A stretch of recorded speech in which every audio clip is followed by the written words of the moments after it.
Welcome back to Tetrakan Super Monoblock. This video is going to be about the Tascam MF-P01 Portastudio. I think this is probably going to be a review and a teardown just because this is such a simple unit. I can't really justify splitting it into several different videos. As best I can make out, this was released in late 2002 or early 2003, depending on which region you were in. And it was going in my region, which is the United Kingdom, for about £99 was the recommended retail price. So I've used the Bank of England's inflation calculator, and so that's the region of like £150 in 2019 money. Very cheap, budget model.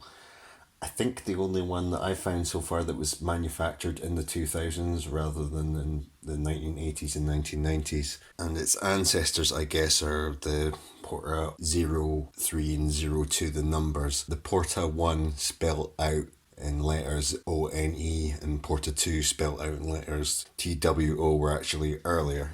But they made units like this where you could only record on a limited number of channels and very limited EQ and all this kind of thing, which were right at the budget end of the market, and this is the last of those that they made.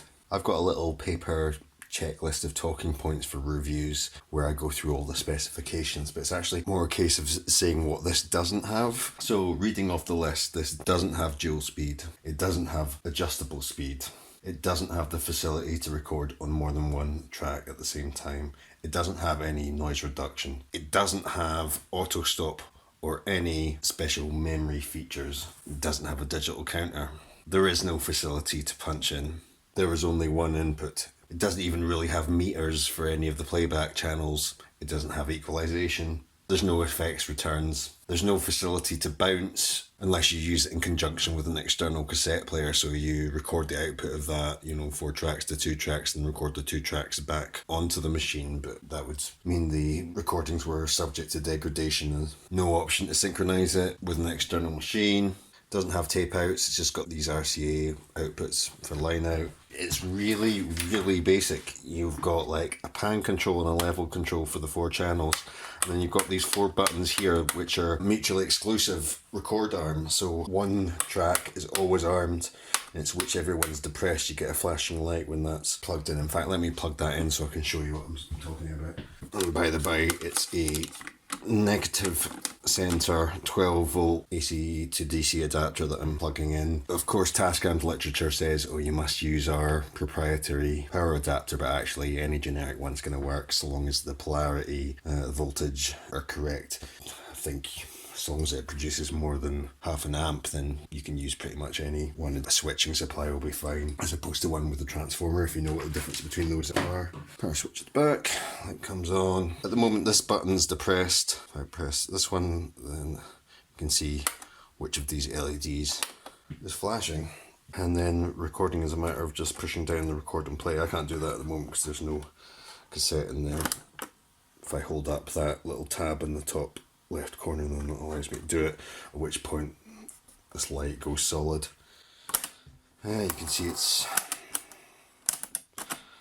mechanical buttons. There's a reset button for the counter control. The only fader that's on it is actually the input gain for this single input socket, and the only meter that's on it gives you an idea of how loud that is going to tape. The single speed is the lower of the 2 speeds that you would get in a dual speed unit like the 424 Mark II. So that's 1 7/8 inches per second. So you can take a commercial tape and play cassettes. Quickly demonstrate that. Putting some of your Leonard Cohen. I hook up my out of shot monitors.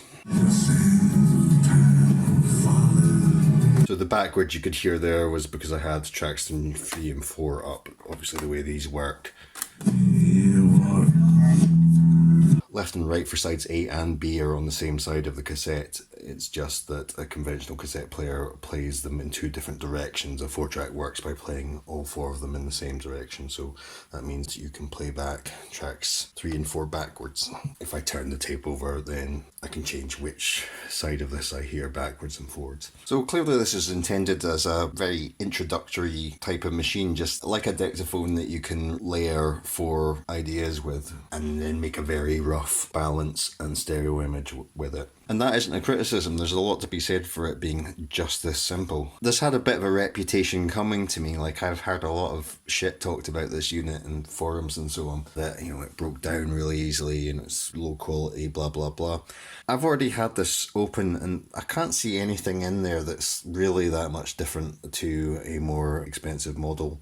It doesn't sound worse to me than other more expensive models when they're at this tape speed with the noise reduction off. I suspect that maybe because it was a budget unit, the owners of this unit haven't treated their property as well as people are like invested in an expensive purchase, and that's maybe why people are having problems with it. But if what you want to do with this can be done on something as bare bones features wise as this, then I don't see any particular reason to avoid this. I don't see any real difference in the components or the build quality. So let's take this apart. I've already taken it apart and reassembled it partly. As we go along, you'll see that I've only got some of the screws in. I'll discuss which ones are missing. It's just to make the process of making this video a little bit quicker. So later on, I'm going to be taking the mixer out. Something you might want to do if things are scratchy, get in there with some contact cleaner, clean it. So these 5 knobs here and this fader come off from the front. You're going to find later on that these 4 buttons must come off from the front or you won't be able to remove the mixer, but you can't really get a grip on them. Just the way you have to do it is when you get to that stage is just tug on the board and these will pop out. We'll see that as we go on. There's 3 screws holding this together. I've only got 1 of them in just now. I'll take that out.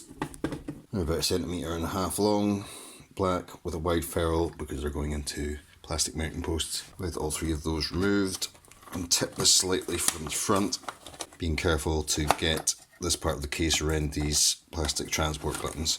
You're going to find that the 2 halves are connected by 4 cables. They all plug into the lower of these printed circuit boards and you can just pull those out by hand. The cables are robust enough for that. You can see they just connect on this side. Pretty obvious which connects to which.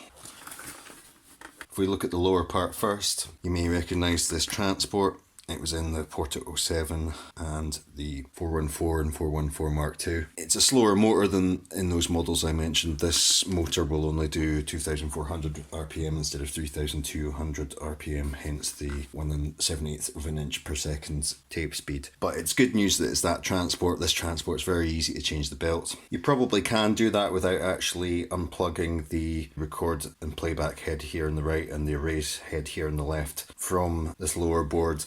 But it's a little bit easier to do the belt change and everything if you take those out. These cables are a little bit thinner and more fragile, so I would want to catch the lip of these headers with a tool. I'm using a flathead screwdriver. Come back in a second once I've pulled these out. All those cables have been tidied a little bit with a cable tie here. I've only got 2 screws where my thumb and forefinger are, but there's another 1, 2, 3 up by this motor. So that's 5 in total, 1, 2, 3, 4, 5 locations of screws.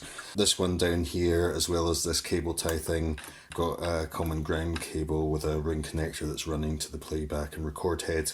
This one, there's a common ground cable that's running to this bottom board. The various leaf switches and the motor controls all terminate in this header here that I'm tapping with my thumb.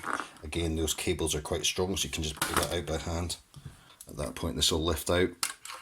And here's the rear side of it. So you've got 1 longish square section belt that runs from the pulley on the motor to this wheel here, and then there's another square section belt that fits into a lower pulley down here and goes around this wheel here. So this wheel here is driving the wheel mechanism, so it's what provides rotation for this in playback and fast forward mode, and for this in rewind mode.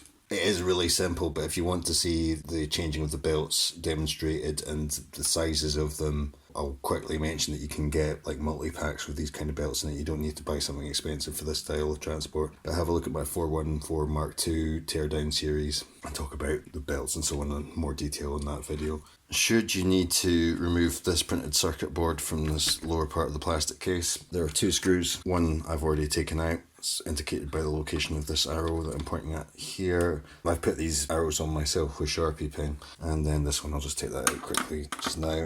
With those out, then there's two clips you pull back on here and tip like that so that this DC input jack and on-off switch don't get caught in the case. And that gives you access to any soldering or anything you need to do under there. Moving on to the upper part of the case, you can see that there's some shielding on the far side of the mixer that connects here. You can see that there's an electrical connection there. So I've written SH, which is my shorthand for shield, and an arrow pointing to it so I remember what to do on disassembly. Always good to leave little notes to yourself with Sharpie inside these things so you don't get too confused. There's a bit of time between you taking it apart and reassembling it. Then there are a total of 1, 2, 3, 4 countersunk screws. So I've written CS beside those locations. I've only got one of them left in. I'll take that out now. The countersunk screws look like this. And then this little button array, which is your record arm buttons, at both ends of that metal bracket there are little screws. I've only got one of them in, so I'll take this one on the right out. The screws that come out of that metal bracket look like this. And at that point the mixer's still stuck, and that's just because the switches are attached to this. So if we just pry this a little bit, then these buttons will pop off.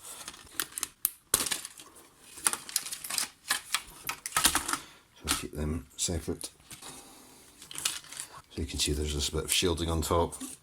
We've got access then to contact cleaner in any of the pots, do any soldering or anything that we need to under there. So you can see that's really quick and simple to take apart. So if you do have the bad luck to get one that's got an electrical fault, I can think of a bunch of Portastudios where even though I've taken them apart 4 or 5 times, dozens of times in the case of some of them, it still requires maybe half an hour's work for me to get access before I can repair anything. Not the case with this. I could be inside this and have access to the bits and pieces that I need, matter of 5 minutes. So yeah, in summary, this seems fine to me so long as you can get by with the really limited feature set. I guess once I've reassembled this, I'll try and make some sort of recording with it. So watch out for that. Thanks for watching. Hope to see you again soon.